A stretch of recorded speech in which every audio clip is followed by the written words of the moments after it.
स्वामी समर्थ. मी आज तुम्हाला दाखवणार आहे दुधापासून, ब्रेडपासून आणि ड्रायफ्रूटपासून राजभोग आईस्क्रीम कशी बनवावी ते. येथे मी 2 दुधाचे पुडे उकळायला ठेवलेले होते. ते आता उकळून झालेत. पाहू शकता 10 ते 15 मिनटं मी दूध इथे उकळून घेतलेलं आहे. आणि आता त्यात घालते ब्रेड.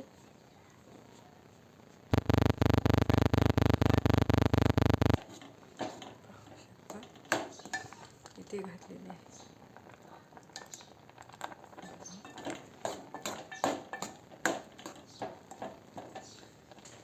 साखर. चांगलं मिक्स करून घेणार आहे.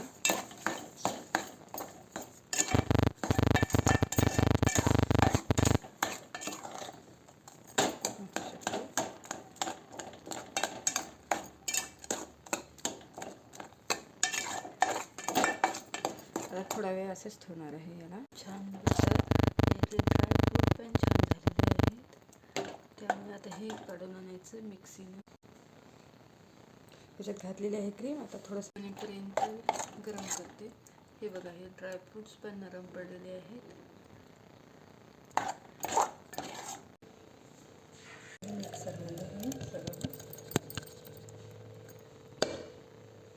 पाहू शकता मी टाकून घेतलेलं आहे. आता फिरवून काही सामान नव्हतं, मी अशी बनवलेली आहे. पाहू शकता. आता हे 7 ते 8 तास आता आपण याला फ्रीजमध्ये ठेवू. नंतर मग दाखवते फ्रीजमधून काढल्यानंतर. स्वामी समर्थ.